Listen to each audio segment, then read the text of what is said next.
And that is what they want to keep from us so that we will serve the control system, because they got no chance when we realize that's who we are. You know, people talk about the human mind as if it's like the arbiter of human awareness and perception. It isn't. This is why it's so important to get across, for people to realize what the nature of this reality is that we're experiencing. This is quite provably, when you look at the science, it's obvious. We live in a virtual reality universe. It's like a three-dimensional holographic version of the internet. If you go on the internet in Australia or South Africa or South America or Los Angeles, you're all accessing the same collective reality through the computer. Well, we, in our prime state, are consciousness, not form, but awareness. And this awareness experiences this tiny frequency range we call this world, just a tiny frequency range called visible light, through a interface called body-mind. If I want to go on the internet, I can't just go on the internet. I have to have a conduit to go on the internet, a computer.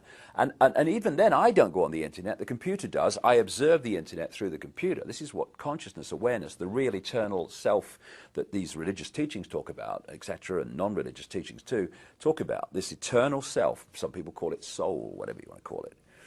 And if you hold that awareness to that higher level of self, you're in this world, if you like, physically and experiencing it, but your point of observation is outside of this manipulated reality. And through the lens of body-mind, you can see things that the body-mind in this world and of it cannot see. And the more the system, when you study it, from cradle to grave, be it education, media, all these things, they're all, even religion to a large extent, is designed to pull our focus of attention into body-mind. It's the same. A very good analogy is you're on the internet and suddenly the computer takes control of what you think of the internet, where you go on the internet, and the decisions you make. And the more entrapped you are in mind-body perception, i.e. the five senses, and look at society, it's all about pulling us into the five senses. Look at this, listen to this, taste this, feel this, all trying to hold us in the five senses. The more entrapped you are, the longer it takes, the more powerful the transformation has to be for you to wake up, open your mind, and go to higher levels of your awareness. What has been happening, I've seen this all over the world, I've been to 50 countries, it's happening everywhere over the last 20 years, is more and more people are going through this process, they call it transformation, whatever, where they open their mind and they let their true self consciousness in.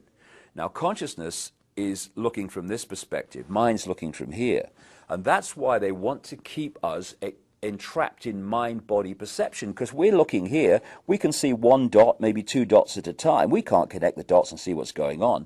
Once you become conscious beyond body-mind, suddenly, oh, I can see how it fits together now. I've come across people only recently who've gone from this to this in literally weeks. Why couldn't I see it before? They say it's so obvious, because you were there before and now you're there. That's why it's obvious. And so this fork in the road, where people are deciding, are they going to keep on the way we're going and end up in this fascist control system, or are they going to go this way and break out into true freedom?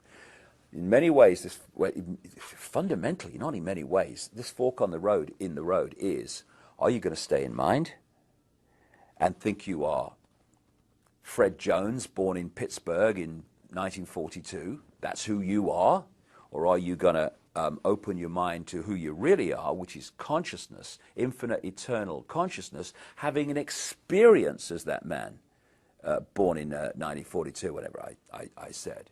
And that's the difference. Once you realize that our name, our job, our experience is just that, an experience, and we are consciousness, that change of point of perception, point of observation of this world transforms everything. You go from this to this And you can see what the control system doesn't want us to see, and that's why the control system is absolutely structured to hold us in that state.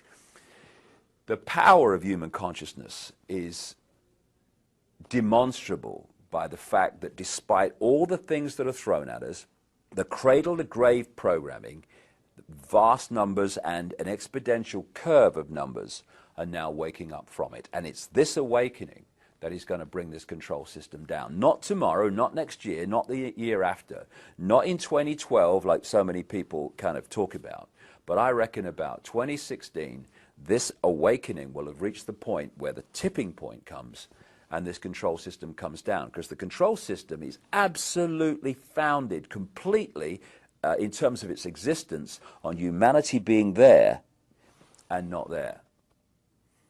And